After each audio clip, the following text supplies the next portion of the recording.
reporter Lettice Bromowski and the Eyes Global Affairs correspondent Molly. Good morning, both of you. Good morning. We are going to dig into your choices of papers in just a moment, but in the meantime, let's just take a look at all the front pages.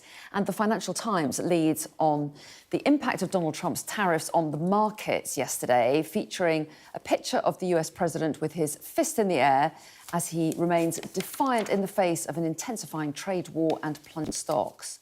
Times focuses on China's announcement of retaliatory tariffs, a 34% levy on all US goods after the country accused Trump of unilateral bullying. That story is also on the front of The Guardian with the headline, China hits back at Trump tariffs as markets plunge. The Mirror reports on the allegations of rape and sexual assault made against the comedian Russell Brand. He denies the allegations. The Sun also leads with that story. The Daily Mail carries claims that the King has been drawn into the Chinese spy scandal involving Prince Andrew, as does The Telegraph. The King caught in Andrew spy row is their headline. So let's bring in Lettice and Molly now. Hello properly to both of you. And tariffs, as we could see there on a lot of the front pages once again, and their potential impact.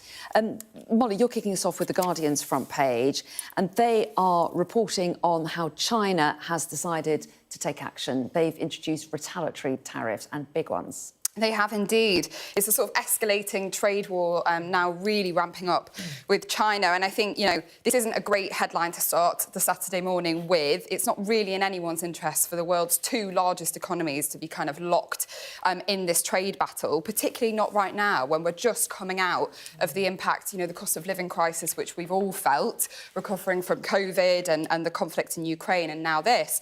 But this retaliation, I think, poses a really interesting question actually for the UK, because of course the UK's also been slapped with tariffs, only of 10%, so a lot lower than China. But the question now, as we ponder in our sort of waiting consultation period, is do we also retaliate here in the UK, and do we sort of escalate from our side? I think instinctively, politically, there's a need, which China's clearly felt, to respond.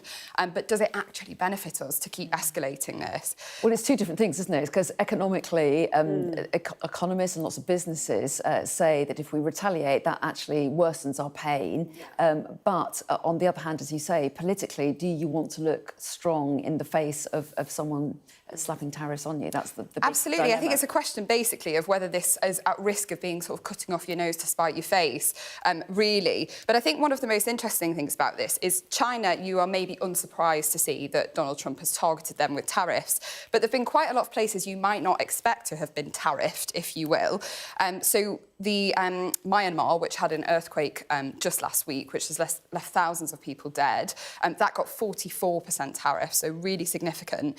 And then very bizarrely, there's actually two Antarctic outposts, which are populated only by seals and penguins. They have not had human visitors for nearly a decade. They've also been tariffed. So really, I'm not sure where this is going to stop, but certainly for the moment, all escalating and quickly. Absolutely. And countries around the world are working out their responses. We know that Keir Starmer is talking to global leaders this weekend. He's talking about having a sort of a measured response, but also trying to coordinate with other leaders and work out what the best approach is. And a lot of people in this country will be asking what we're likely to do. Yeah, exactly. And it's sort of that reaction that everyone's waiting for now.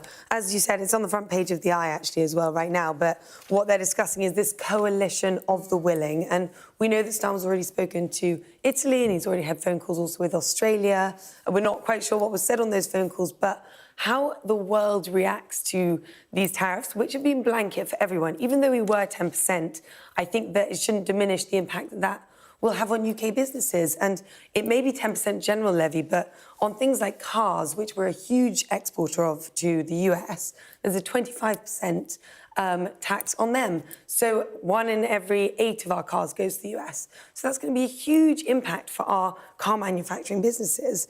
But yeah, the reaction is key. JP Morgan have come out and said they've changed their findings to say that there's more likely a 60% chance that we could be in a global recession.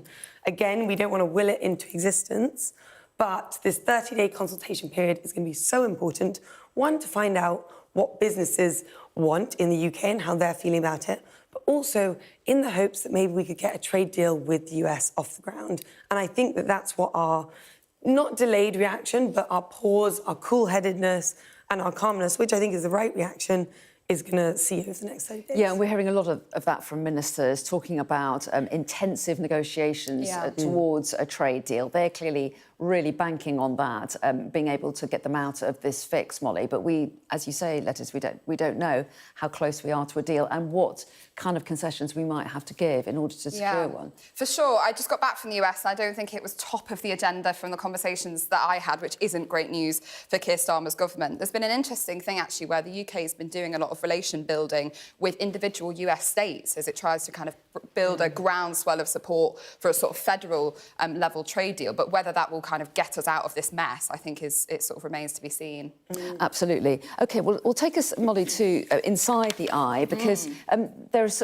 It's all very well talking in big terms about China, 34%, all these different percentages, but when you actually look at what it means in real life, it really brings it to life, doesn't it? And this article focuses on trainers, for example. Yeah, it's one of a kind of myriad of things, I think, which we can expect to be sort of impacted by this. I mean, already, just nipping back to the previous story, there was $5 trillion wiped off the value of the global stock markets just since the tariff announcement on Wednesday. We should say briefly on that although there'll be lots of people thinking, well, I don't own shares, that doesn't mean anything to me. Lots of people's pensions are tied up with it. Absolutely. So it does have implications for lots of us that we might not realise. And I think this is what this story is showing, really. So it's basically saying that some of the kind of big key trainer brands could go up by about 10% in price for consumers here in the UK. That actually isn't related to our tariffs. That's because the countries where they're mass produced, in places like Indonesia, China, Vietnam, have seen huge tariffs. And I think the perception, at least from the experts quoted in here, is that many of these brands are going to sort of share out the costs of those additional tariffs onto their worldwide markets, which is how it ends up impacting us here in the UK. So I think it does show the kind of direct effect. As you say, this sounds very abstract in some ways. You know, people don't always understand tariffs. I mean, we barely understand tariffs. We're all but they learning are going quickly, to aren't we? have a huge impact, as Lettuce says, particularly on things like car exports. So, yeah, I think it is concerning, and I think stories like this are set to continue. And it'd be so interesting to see how it goes down with the American public as well, who are going to be really feeling the effects perhaps more quickly than others. And I actually think that that's something that has been so underestimated here, particularly by Trump. The language that he's using is incredibly misleading, this whole make America wealthy again. This is not going to make your average American citizen feel wealthy at all. They're going to feel the sort of inflationary spike. They're going to feel it in their everyday items that they're buying, their consumer goods they're buying. That's where they're going to feel this impact. Maybe the 0.01% of wealthy Americans will get wealthier, but for the average American, they're not going to get wealthier off this. And I think that once Trump realises that that's impacting his popularity, which means a lot to him, hopefully we might see a change in opinion. Well, yeah, and two things there. Donald Trump would say maybe there's a bit of short-term pain, but there'll be long-term gain because there'll be more jobs in America and people will be paid more to be able to afford some of these products. I was chatting to trade experts about this week, and the feeling overwhelmingly, of course it divides opinion, clearly Trump would disagree. The feeling overwhelmingly is that this is basically to bolster sort of manufacturing jobs within the US, you know, to force industries to home-grow products within the US rather than import them. But lots of people were saying to me that actually these kind of key manufacturing jobs in sectors like, you know, car building are just not coming back. And the sad reality is that this is not going to force that investment on a significant enough scale to offset, as Lettuce says, the impact on ordinary people. But on top of that as well, there are products that you cannot produce in the US that he will now be putting tariffs on in other countries where they have to import them, things like bananas, or there's other things like diamonds and things that aren't naturally found or be produced in the US, which will now be more expensive because of these tariffs. But we also do understand that Donald Trump is taking a lot of calls. He's talking to a lot of leaders. I mean, he talked about kings and queens wanting to talk to him, but I'm not sure that's related to tariffs. But the question is whether or not he's trying to extract something else out of these countries and the tariffs will disappear if he gets what he wants.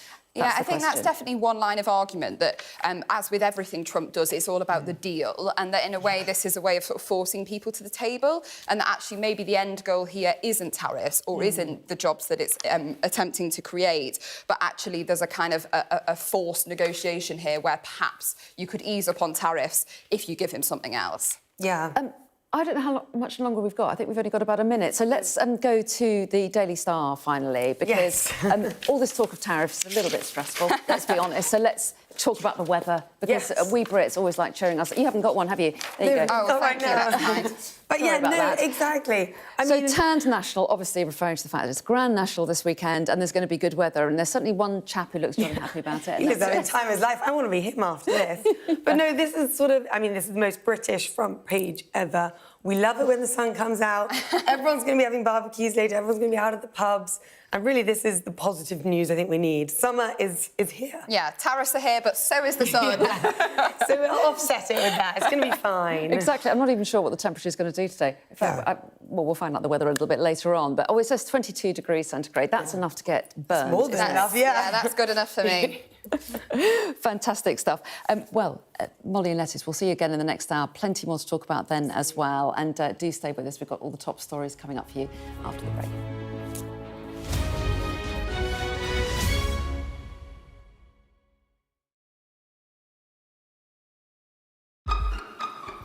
We've got your Sunday mornings covered.